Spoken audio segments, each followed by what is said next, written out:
votre parcours et votre engagement en tant qu'artiste. Quelques mots d'abord sur votre parcours entre la France et la Tunisie. Votre grand-mère était normande, son mari tunisien. Ils se sont installés à Mardia et votre grand-mère a été la directrice de la première école de jeunes filles de la ville. Votre père est diplomate et vous naissez en France avant de partir vivre en Suisse, en Autriche, en Oman.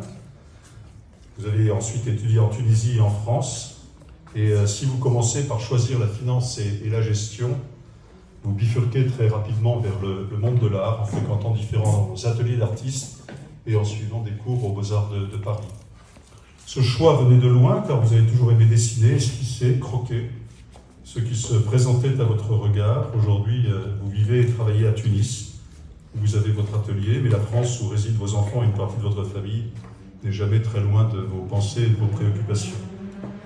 Le travail artistique est affaire de passion et d'engagement, de courage aussi pour aller au bout de sa vision.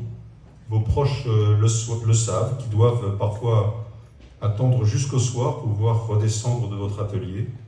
Un atelier qui, me dit-on, est à votre image, lumineux et chaleureux.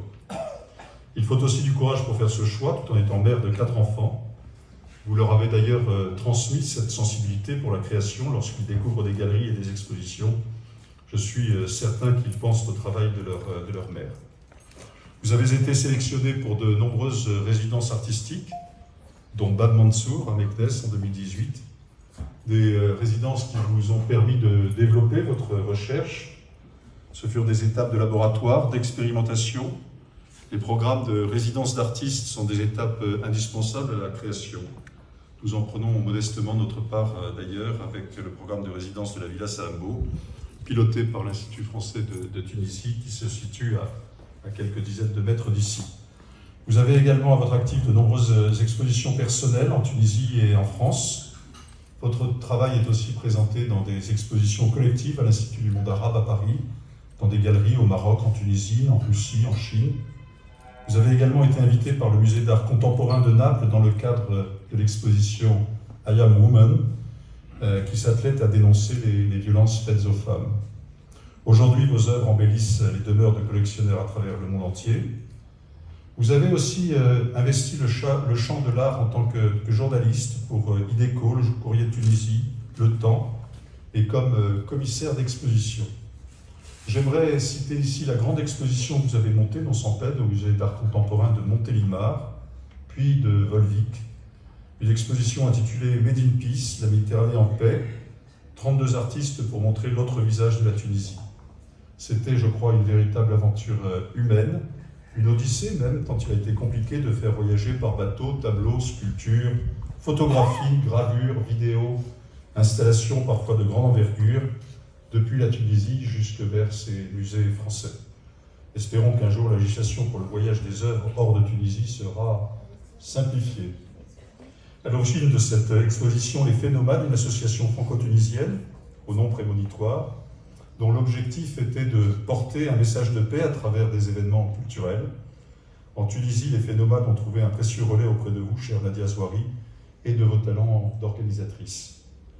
Nombre de vos confrères et consoeurs artistes se sont rassemblés à votre appel. Parmi eux, je mentionnerai Aïcha Snoussi, Shira Triki, Dalel Tangour, Ella Lamine, Marianne Kadzaras, Meriem Bouderbala, Mohamed Akasha, Noutayel Belkadi, Osman Taleb, Rachida Amara, Wadi Miri, Wissem Benassine, Yosri Bahini et beaucoup d'autres.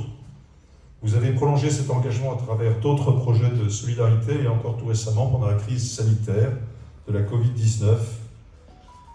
Convaincu de l'importance de l'éducation artistique, vous avez également mené de nombreux ateliers avec les élèves des écoles Marie Curie et Robert Desnos. Devant vous ce soir, je ne me risquerai pas à faire œuvre de critique d'art. Je voudrais simplement évoquer ce que m'inspire votre travail, votre peinture en particulier, même si je sais que vous vous consacrez aussi au dessin, à la sculpture et à la céramique. Lorsque vous parlez de votre démarche, vous dites « peindre n'est pas un raisonnement de l'esprit ou de l'intellect, c'est un geste que l'on porte en soi ».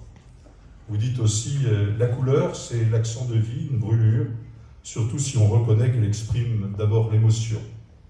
Ce cheminement de la couleur vous a donné de la figuration à l'abstraction, Les périodes de votre travail voient se succéder la dominante d'une couleur, puis le passage à une autre, le bleu, puis les couleurs fauves par exemple. Vous travaillez aussi en produisant des séries. Ce sont autant de variations qui vous permettent d'approfondir un motif ou une couleur. Votre peinture est aussi un art du corps. Vous travaillez la toile posée au sol, avant que ne se révèle, une fois dressée, la verticalité de vos œuvres. Coulures, grand aplat de couleurs, silhouettes longilignes. Et je crois savoir qu'actuellement, c'est plutôt une période liée au mouvement qui vous occupe, une période qu'on pourrait qualifier d'aérienne et agile. J'espère pouvoir découvrir bientôt cet art de correspondance entre couleurs et émotions dont vous avez le secret.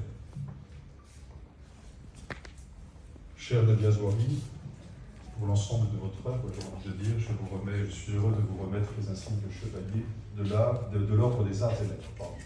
Là, je fais un peu attention.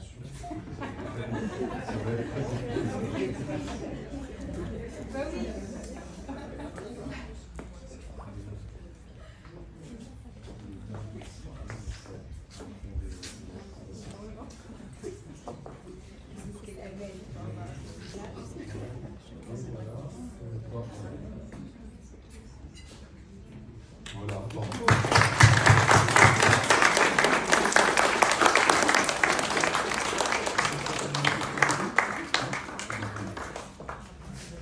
Alors, merci beaucoup, merci à tous d'être là. C'est aussi un peu grâce à vous que c'est le regard des autres qui fait vivre la peinture aussi. Vous disiez que vous n'étiez pas critique d'art, mais vous avez très très bien, je trouve, joliment parlé de mon art. Et voilà, un grand merci à tous. Merci à mes enfants d'être venus aussi de loin pour cet événement. Et voilà, je vous embrasse tous. Merci.